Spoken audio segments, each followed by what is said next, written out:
ಪ್ರೀತಿಯ ಸಹೋದರ ಕ್ರಿಸ್ತನಲ್ಲಿ ಪ್ರೀತಿಯ ಸಹೋದರ ಮತ್ತು ಸಹೋದರಿಯರೇ, ಈ ಒಂದು ದಿನವನ್ನ ತಂದೆಯ ದೇವರು ಕೃಪೆಯಿಂದ ನಮಗೆ ಅನುಗ್ರಹಿಸಿಕೊಟ್ಟಿದ್ದಕ್ಕಾಗಿ ತಂದೆಯ ದೇವರಿಗೆ ನಾವು ವಂದನೆಗಳನ್ನು ಸಲ್ಲಿಸೋಣ. ಕಳೆದ ರಾತ್ರಿ ಎಲ್ಲ ದೇವರು ನಮ್ಮನ್ನ ಕಣ್ಮಣ್ಣಿಂದ ಕಾಯ್ದು ಎಲ್ಲ ಆಗುಹೋಗುಗಳ ಮಧ್ಯದಲ್ಲಿ ಈ ದಿನವನ್ನ ಕೃಪೆಯಾಗಿ ನಮ್ಮೆಲ್ಲರಿಗೂ ಆತನ ವಾಕ್ಯವನ್ನ ಕೇಳುವುದಕ್ಕೂ ಆತನ ವಾಕ್ಯವನ್ನ ಧ್ಯಾನಿಸುವುದಕ್ಕೂ ಈ ಮುಂಜಾನೆಯಲ್ಲಿ ನಮ್ಮೆಲ್ಲರಿಗೂ ಅವಕಾಶವನ್ನ ಮಾಡಿಕೊಟ್ಟಂತ ತಂದೆಯ ದೇವರಿಗೆ ಯೇಸು ಕ್ರಿಸ್ತರ ಮುಖಾಂತರವಾಗಿ ಮತ್ತೊಮ್ಮೆ ನಾವು ವಂದನೆಗಳನ್ನು ಸಲ್ಲಿಸುತ್ತಾ ನಾವು ಪ್ರಾರ್ಥನೆ ಮಾಡಿಕೊಳ್ಳೋಣ. ಪರಲೋಕದಲ್ಲಿ ಎಂದೆಂದಿಗೂ ನಿರಂತರವಾಗಿ ಸ್ತುತಿಯನ್ನು ಹೊಂದತಕ್ಕ ನಮ್ಮ ಪ್ರೀತಿ ಸ್ವರೂಪನಾದ ತಂದೆಯ ದೇವರೇ, ಸ್ತುತಿ ಘನಮಾನವು ನಮ್ಮ ರಕ್ಷಕರ ಮುಖಾಂತರವಾಗಿ ನಿಮಗೆ ನಾವು ವಂದನೆಗಳನ್ನು ಸಲ್ಲಿಸುತ್ತಾ, ಅಪ್ಪ ತಂದೆಯ ದೇವರೇ, ಕಳೆದ ರಾತ್ರಿ ಎಲ್ಲ ನಮ್ಮೆಲ್ಲರನ್ನ ತಂದೆಯ ದೇವರೇ ನಿಮ್ಮ ಕಣ್ಣಿನ ಗುಡ್ಡೆಯಂತೆ ಕಾಯ್ದು ಈ ದಿನಗಳಲ್ಲಿ ಈ ಮುಂಜಾನೆಯಲ್ಲಿ ಅಪ್ಪ ತಂದೆ ಎಂಬುದಾಗಿ ಕರೆಯುವುದಕ್ಕೆ ನಮ್ಮೆಲ್ಲರಿಗೂ ತಂದೆಯ ದೇವರೇ ಒಂದು ಅವಕಾಶವನ್ನ ಕೊಟ್ಟು ಈ ದಿನದಲ್ಲಿ ತಂದೆಯ ದೇವರೇ ನಿಮ್ಮ ವಾಕ್ಯಗಳನ್ನು ಧ್ಯಾನಿಸುವ ಹಾಗೆ ಈ ಮುಂಜಾನೆಯಲ್ಲಿ ನಮಗೆ ಕೃಪೆಯನ್ನು ಕೊಟ್ಟಿದ್ದೀರಾ. ಅದಕ್ಕಾಗಿ ನಿಮಗೆ ನಾವು ವಂದನೆಗಳನ್ನು ಸಲ್ಲಿಸುವರಾಗಿದ್ದೇವೆ. ತಂದೆಯ ದೇವರೇ, ವಿಶೇಷವಾಗಿ ಈ ದಿನದಲ್ಲಿ ತಂದೆಯ ದೇವರೇ ನಾವು ಕೇಳುವಂತಹ ಒಂದೊಂದು ಪಾಠಗಳು ತಂದೆಯ ದೇವರೇ ನಮ್ಮ ಆತ್ಮಿಕ ಜೀವನದಲ್ಲಿ ಇನ್ನೂ ಒಂದು ಹೆಜ್ಜೆ ಕ್ರಿಸ್ತನ ಸಾರೂಪ್ಯವನ್ನು ಹೊಂದಿಕೊಳ್ಳಲಿಕ್ಕೆ ನಮಗೆ ಸಹಾಯ ಮಾಡ್ರಿ ತಂದೆ ದೇವರೇ. ಅದು ಮಾತ್ರವಲ್ಲದೆ ಈ ದಿನದ ಪಾಠಗಳು ತಂದೆ ನಾವು ಕೇಳುವಾಗ ತಂದೆ ದೇವರೇ ನಮ್ಮ ನಡೆ, ನಮ್ಮ ನುಡಿ, ನಮ್ಮ ಕ್ರಿಯೆಗಳಲ್ಲಿ ಅದನ್ನು ಅನ್ವಯಿಸಿಕೊಂಡು ಬಾಳಲಿಕ್ಕೆ ನಮಗೆ ಸಹಾಯ ಮಾಡ್ರಿ ತಂದೆ ದೇವರೇ. ಈ ಒಂದು ಕೂಟದಲ್ಲಿ ಆರಂಭದಿಂದಲೂ ಕೊನೆಯವರೆಗೂ ನಿಮ್ಮ ಪ್ರಸನ್ನತೆ ನಮ್ಮೊಂದಿಗಿದ್ದು ನಮ್ಮನ್ನು ನಡೆಸಬೇಕೆಂಬುದಾಗಿ ನಮ್ಮ ಒಡೆಯರು ನಮ್ಮ ರಕ್ಷಕರು ಆಗಿರುವಂತಹ ಯೇಸು ಕ್ರಿಸ್ತರ ನಾಮದಲ್ಲಿ ನಾವು ಬೇಡುತ್ತೇವೆ ನಮ್ಮ ತಂದೆಯ ದೇವರೇ, ஆமென். தேங்க்யூ. கிறிஸ்து இயேசுக்குள் மிகவும் அன்பாக தெரிந்து கொள்ளப்பட்ட பரிசுத்த சகோதர சகோதரிகளே, உங்கள் யாவருக்கும் பிதாவாகிய தேவனாலும் கர்த்தராகிய இயேசு கிறிஸ்து மூலமாக கிருபையும் சமாதானம் உண்டாவதாக. அன்பான சகோதரிகளே, ஒரு சில காரணத்தினால சகோதரர் பேச வேண்டியவர் பேசல. அதனால நமக்கு வழக்கம் போல நம்ம எப்பவுமே ப்ரிப்பேர்டா இருக்குது வழக்கம். ஸோ ஒரு விஷயத்த நம்ம முன்கூட்டியே படிச்சு ப்ரிப்பேரா இருப்போம். அதான் உங்கள்ட்ட நம்ம பேச வேண்டியதா இருக்கும்.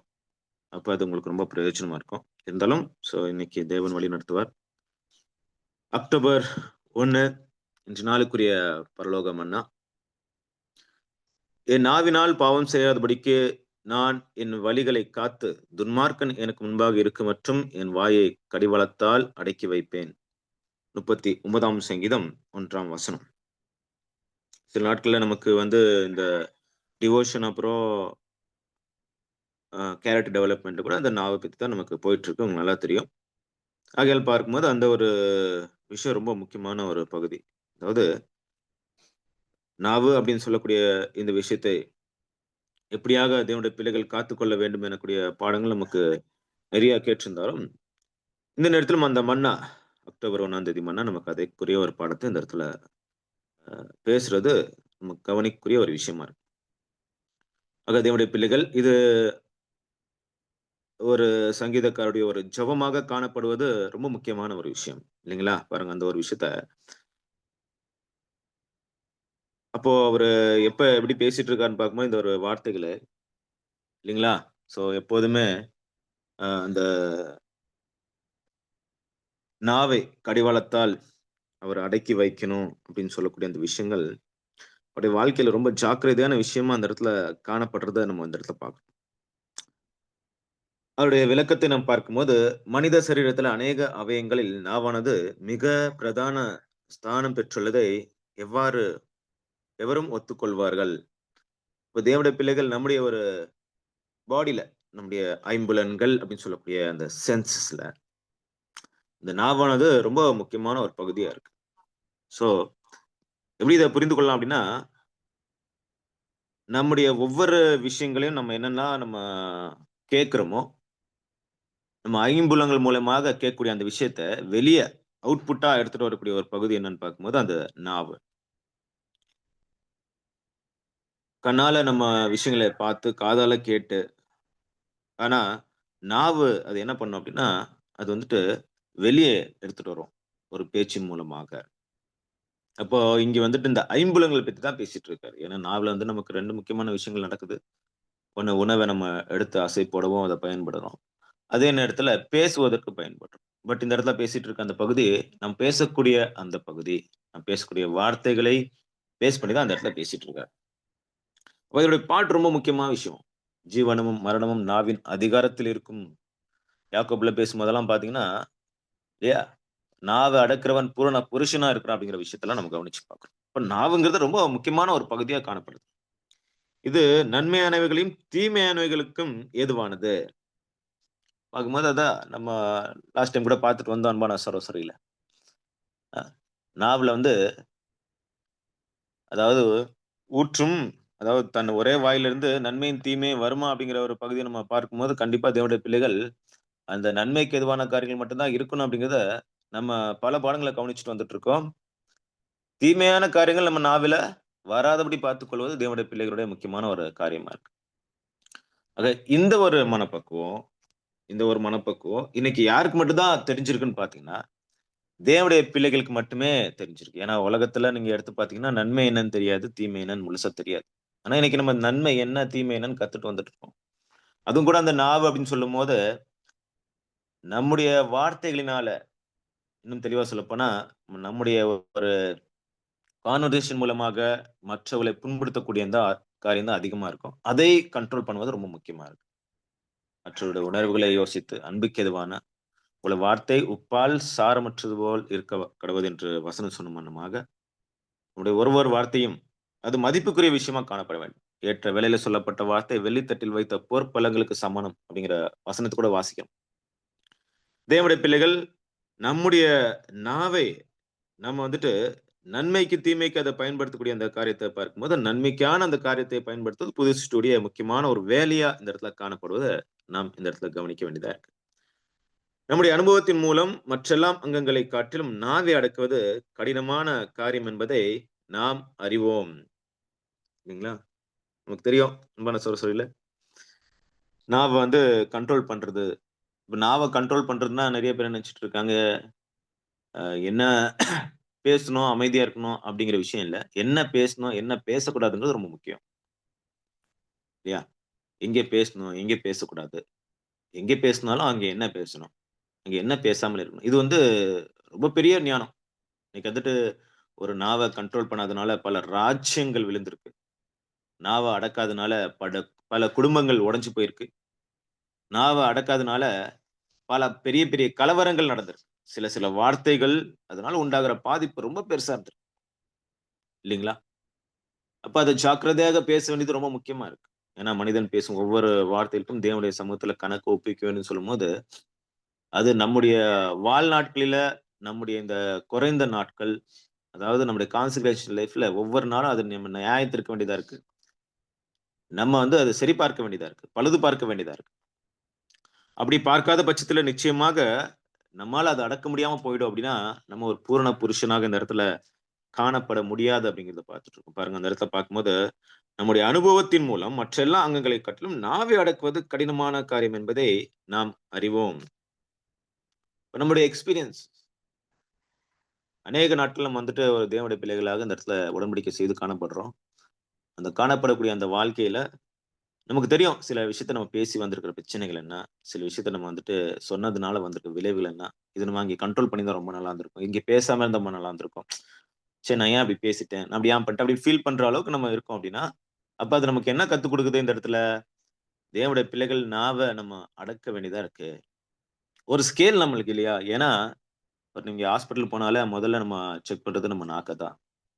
அப்படிங்கும்போது நாவுங்கிற ஒரு விஷயம் வந்து நமக்கு ஒரு ஒரு ஸ்கேலா தான் இருக்கு. என்ன ஸ்கேல் அப்படின்னா, நம்ம யாரு அப்படின்னு நம்ம தெரிஞ்சுக்கணும்னா, நம்ம பேசுற வார்த்தைகள். நம்ம என்ன மாதிரி வார்த்தைகள் பேசுறோம்?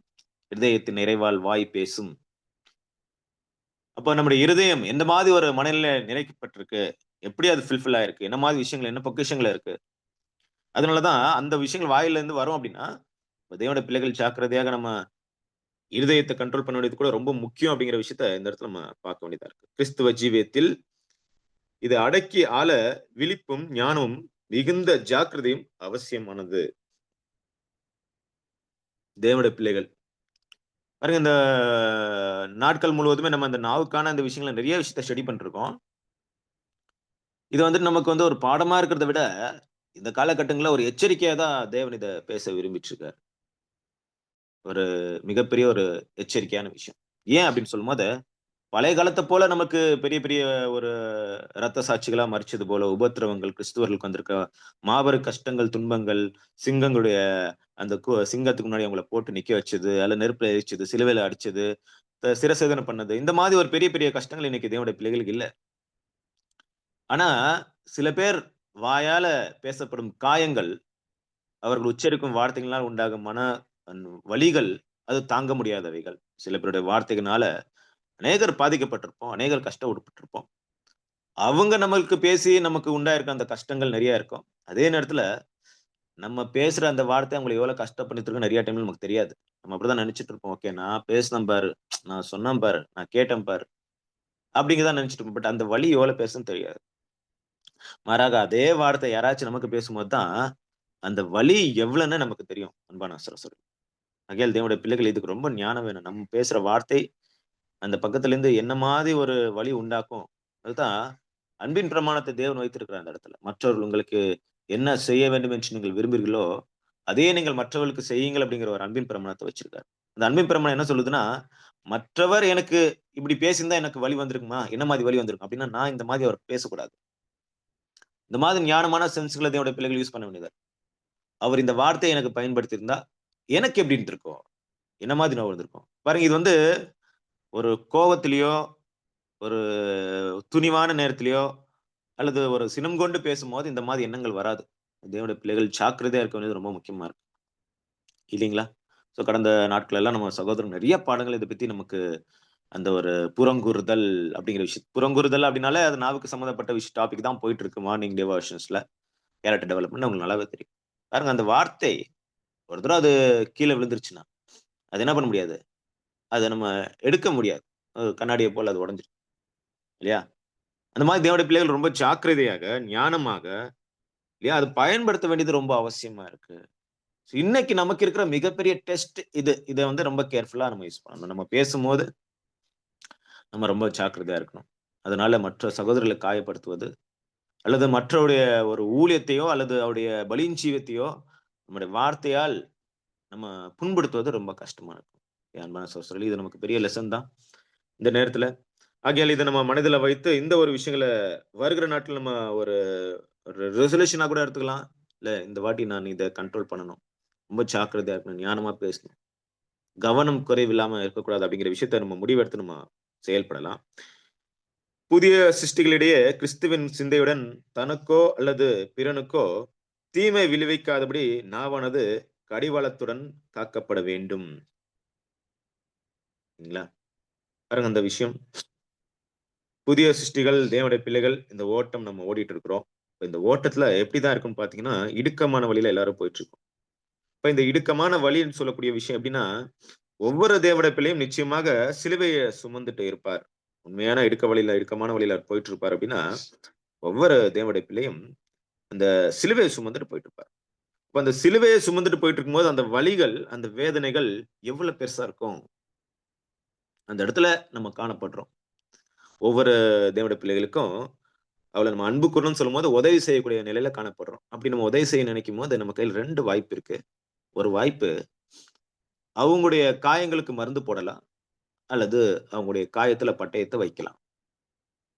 அதாவது எப்படி அப்படின்னு சொல்லும்போது, நம்முடைய வார்த்தைகள் தான். இது 2மே நம்முடைய ஒரே ஒரு நாக்குல யூஸ் பண்ணணும். ஆறுதலான சில விஷயங்கள் பேசும்போது, சில பேருக்கு மனசுக்கு ரொம்ப சந்தோஷமாயி, அத கேட்டு சந்தோஷமா இந்த ஓட்டத்த பலியின் ஜீவியத்த அவங்க முன்னேறுவாங்க. கடினமான சில வார்த்தையினால, அந்த சிலுவைய சுமந்து இருக்கிற ஏற்கனவே வலியில தாங்க முடியாது. இன்னும் கொஞ்சம் வலி அவங்களுக்கு ஆயிடும். இது வந்து தெரிஞ்சும் தெரியாமயும் தேவனுடைய பிள்ளைகள் வாழ்க்கையில நடக்கிறது ஒரு விஷயம் தான். நம்ம ஏதோ பேசிட்டு இருப்போம். அது அவங்களுக்கு காயப்பட்டுருக்கும். அவங்களுக்கு ரொம்ப ஃபீல் ஆயிட்டுருக்கும். ரொம்ப ஹர்ட் ஆயிட்டுருக்கும். அது நமக்கு தெரியவே தெரியாது. இல்லையா? அந்த ஒரு வார்த்தை.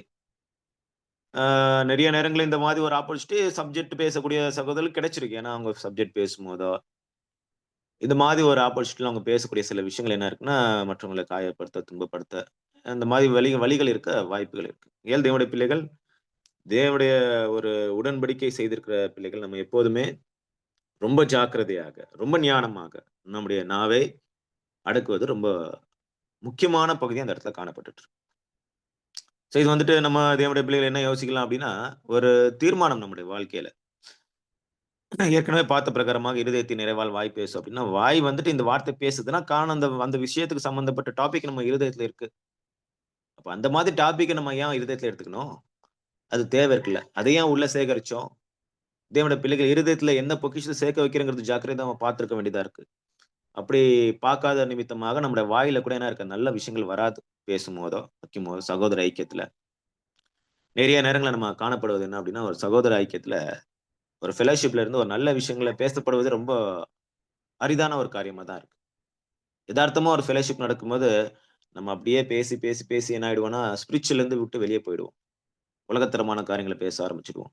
யாரோ சில பேர பத்தி பேச ஆரம்பிச்சுருவோம். அதோடைய விளைவுகள் சில பேருக்கு கஷ்டத்த உண்டாக்கிடும். இந்த மாதிரி நிலைமைலாம் இருக்கு. தேவனுடைய பிள்ளைகள் இதெல்லாம் நமக்கு ஒரு நம்ம கவனிச்ச பிரகாரமாகவே தேவனுடைய பிள்ளைகள் இந்த ஒரு ஓட்டத்துல வேற எல்லா விஷயத்த காட்டிலும் நாவ அடக்குவது ரொம்ப பெரிய பலியின் ஜீவியத்தின் ஒரு முக்கியமான காரியமா இப்பொழுது காணப்படுது அப்படிங்கிறத நாம் கவனிக்கலாம். இல்லீங்களா? உங்களுக்கு வந்து தெரிஞ்சிருக்கும் ஒரு சில விஷயங்கள். அதாவது ஒரு அந்த ஸ்டோரியில சின்ன ஒரு இதுதான். ராஜா என்ன பண்ணுவாரு, ஒரு இந்த புலியின் பால் வேணும் அப்படின்னு சொல்லி கேட்டிருப்பாரு. அப்ப அந்த ஒரு மனிதன் போயிட்டு என்ன பண்ணிட்டு இருப்பாரு, அந்த புலிக்கான பால் எடுத்துட்டு வரலாம். ராஜா பெரிய வெகுமதி குடுப்பாருன்னு போயிட்டு இருப்பாரு. அவர் அத எடுத்துட்டு ரிட்டர்ன் வரும்போது, கால் வந்து சொல்லிட்டு இருக்கோம். நான் தான் ஓடி போய் அந்த புலிய புடிச்சேன் அப்படின்னு. அதுக்கப்புறம் அந்த கை சொல்லிட்டு இருக்கோம். இல்ல, இல்ல நான் தான் அந்த புலிய வந்து புடிச்சேன். அப்ப கண்ணு சொல்லும். இல்ல, இல்ல நான் புலிய பார்த்தேன். நான் புலிய பார்க்கலன்னா நீங்கலாம் என்ன செஞ்சிருப்பீங்க அப்படின்னு. அப்ப காது சொல்லும். நான் மட்டும் ராஜா சொன்னது கேட்கலன்னு நீங்க போய் புலிய பால எடுத்துன்னு வருவீங்களா அப்படின்னு. அப்ப நாக்கு வந்து பேச வரும். நான் தான் அப்படின்னு சொன்னவுனே எல்லாரும் திட்டி அதட்டி அமைதியா, அமைதியா இரு. உனக்கு என்ன இந்த இடத்துல? நீ ஒண்ணுமே செய்யல. நீ என்ன செஞ்ச அப்படின்னு திட்டிருவாங்க. அப்ப அந்த நாக்கு வந்து சைலன்ட் ஆயிடும். உள்ள போயிடும். வெளிய வந்துட்டு ராஜா கிட்ட வருவாங்க. ராஜா கிட்ட வரும்போது நாக்கு யோசிக்கும். நான் ஒண்ணும் இல்லன்னு சொல்றீங்களா? நான் இல்லன்னா இப்ப வேலை நடக்காது பார்க்குறீங்களா? பாருங்கன்னு சொல்லிட்டு அந்த இடத்துல புலிப்பால் இந்தாங்க அப்படின்னு சொல்ற பதிலு, இந்தாங்க பூனை பால் அப்படின்றோம். அப்ப ராஜா என்ன பண்ணுவாரு? நான் புலிப்பால் கேட்டா பூனை பால் எடுத்துட்டு வந்து சொல்லி அந்த அவங்கள அடிச்சுருவாரு. அப்ப எதுக்கு இந்த விஷயத்த சொல்றேன்னா, நாக்கு பாருங்க அது அது ஒரு கரெக்ட்டா இருந்துச்சுன்னா எல்லாமே கரெக்ட். அத அடக்காததுனால எவ்வளவு பெரிய ஒரு சின்ன ஒரு ஸ்டோரி தான். ஆகையால் தேவனுடைய பிள்ளைகள் வந்து நாக்க வந்துட்டு என்ன பண்ண மாரி இருக்கு, கண்ட்ரோல் பண்ண வேண்டியது ரொம்ப முக்கியமா இருக்கு. ஏன்னா, நம்ம யாக்கோபுல பார்க்கும்போது யாக்கோபு 3ஆம் அதிகாரம் 3லேருந்து 10 வசனங்கள். பாருங்கள், குதிரைகள் நமக்கு கீழ்ப்படியும்படிக்கு அவைகளில் வாய்களிலே கடிவானம் போட்டு அவைகளுடைய முழு சரீரத்தையும் திருப்பி நடத்துகிறோம். கப்பல்களையும் பாருங்கள். அவைகள் மகா பெரியவைகளா இருந்தாலும், கடுங்காற்றால் அடிபட்டாலும், அவைகளை நடத்துகிறவன் போகும்படி யோசிக்கும் இடம் எதுவோ அவ்விடத்திற்கு நேராக மிகவும் சிறிதான சுக்கானில திருப்பப்படும். அப்படியே நாவானது சிறிய அவயமாயிருந்தாலும் பெருமையானவைகளை பேசும். பாருங்கள், சிறிய நெருப்பு எவ்வளவு பெரிய காட்டை கொளுத்தி விடுகிறது. நாவும் நெருப்பு தான். அது அநீதி நிறைந்த உலகம். நம்முடைய அவயங்களில் நாவானது முழு சரீரத்தையும் கரைப்படுத்தி ஆயுள் சக்கரத்தை கொளுத்தி விடுகிறதாயும் நரக அக்கினியினால் கொளுத்தட்டு எரிகிறதாயும் இருக்கிறது. சகலவிதமான மிருகங்கள், பறவைகள், ஊரும் பிராணிகள், நீர்வழும் ஜந்துகள் ஆகிய இவைகளின் சுபாவம் மனுஷர் சுபாவத்தால் அடக்கப்படுவதும் உண்டு. நாவை அடக்க ஒரு மனுஷனாலும் கூடாது. அது அடங்காத பொல்லாங்குள்ளதும் சாவுக்கேதுவான விஷம் நிறைந்ததுமாய் இருக்கிறது. அதனால் நாம் பிதாவாகிய தேவனை துதிக்கிறோம். தேவனுடைய சாயலில் உண்டாக்கப்பட்ட மனுஷனை அதனாலேயே சபிக்கிறோம். துதித்தலும் சபித்தலும் ஒரே வாயிலிருந்து புறப்படுகிறது. என் சகோதரரே, இப்படி இருக்கலாகாது. ஒரே ஊற்றிலிருந்து தித்திப்பும் கசப்புமான தண்ணீர் சுரக்குமா? ஆகையால் தேவனுடைய பிள்ளைகளை இதை மனதில் வைத்து நம்முடைய நாவை அடக்கக்கூடிய ஒரு பகுதியை தேவன் இன்னைக்கு ஒரு பாடமாக நம்ம இடத்துல பேசிட்டு இருக்கார். ஆகையால் என் நாவினாலே பாவம் செய்யாதபடிக்கு நான் என் வழிகளை காத்து துன்மார்க்கன் எனக்கு முன்பாக இருக்குமட்டும் என் வாயை கடிவாளத்தால் அடக்கி வைப்பேன் என்று சங்கீதக்காரன் சொல்லக்கூடிய இந்த விஷயத்தை நம்மளும் மனதில் வைத்து நம்முடைய துன்மார்க்கன் சொல்லும்போது நம்ம வந்து சகோதரரை பத்தி யோசிக்க வேண்டாம். நம்முடைய எதிரியாகிய சாத்தான் நம்ம பக்கத்துல இருக்கிறான் இல்லையா? அதை மைண்ட்ல வச்சுக்கிட்டு எப்போதுமே நம்ம ஜாக்கிரதையா இருக்கலாம். துன்மார்க்கன் இருக்கும்போதும் யூஸ் பண்றேன் அப்படிங்கிற அர்த்தம் வராது. மற்ற டைம்ல வேற மாதிரி யூஸ் பண்றேன் அப்படின்னு. துன்மார்க்கன் அப்படின்னு சொல்லும்போது, நம்முடைய எதிராளி இருக்கும்போது எப்போதுமே நம்மள கவனிச்சுட்டு இருக்கான். ஆகையால் ரொம்ப ஜாக்கிரதையாக தேவனுடைய சமூகத்துல பாவம் செய்யாதபடிக்கு, நம்ம பேசக்கூடிய வார்த்தைகள் ஞானமாக, தேவனுக்கு பிரியமாக, வசனத்துக்கு இசைவாக, மற்றவர்களை ஆறுதல் படுத்தக்கூடிய விஷயங்களாக, இருதயத்தின் அந்த ஒரு மனப்பக்குவத்துல பேச தேவன் தாமே நமக்கு உதவி செய்வாராக. இந்த ஒரு வாய்ப்பை கொடுத்த பிதாவாகிய தேவனுக்கு, கர்த்தராகிய இயேசு கிறிஸ்துவின் மூலமாக நன்றிகளை தெரிவித்துக் கொண்டு, நாம் ஜெபித்து இந்த ஒரு கூட்டத்தை முடிவுக்கு எடுத்துட்டு வரலாம். நம்ம மத்தியில இருக்கிற பிரான்சிஸ் பிரதர், பிரான்சிஸ் பைலவெட்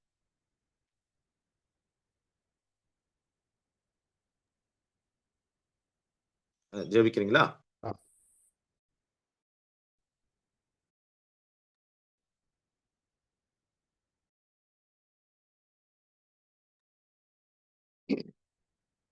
ஜெபம் செய்வோம். இரக்கத்தில் ஐஸ்வர்யம் உள்ள பரிசுத்தம் நிறைந்த எங்கள் பரலோக தந்தையே, உம்முடைய பரிசுத்த நாமத்துக்கு இந்த கால வேளையிலே எங்களுடைய எல்லா துதி கனம் மகிமை ஸ்தோத்திரங்களை நன்றிகளை மிகுந்த மன தாழ்மையோடு உம்முடைய நேசகுமாரனாக இயேசு கிறிஸ்துவின் மூலமாக ஒருவருக்கு எடுத்துக் கொள்கிறோம் தந்தையே.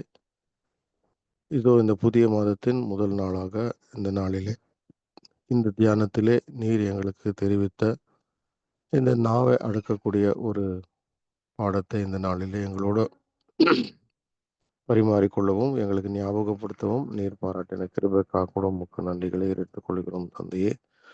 புது சிருஷ்டிகளாக நாங்கள் வளர்ந்து வரும்போது தந்தையே, இந்த நாவை அடக்குவது எவ்வளவு முக்கியமான ஒரு விஷயம் என்பதை புது சிருஷ்டிகள் அனைவரும் நாங்கள் உணர்ந்து முழு பலத்தோட தந்தையே அவை நாங்கள் அடக்கக்கூடிய புது சிருஷ்டிகளாக நாங்கள் காணப்பட முழு பிரயாசம் எடுத்து நாங்கள் அவைகளை அடக்க எங்களுக்கு கற்றுத்தாரும், எங்களுக்கு இரக்கம் பாராட்டும் தந்தையே.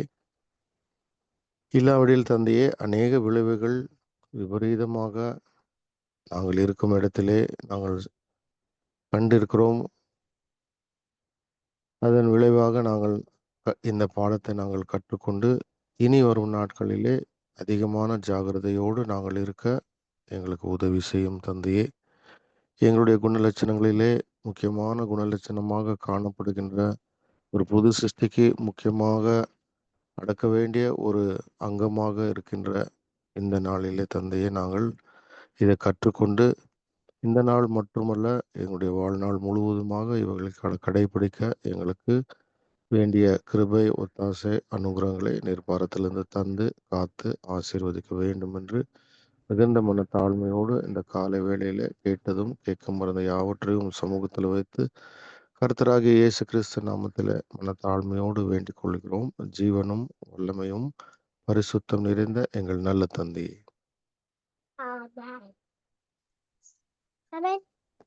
Thank you brother.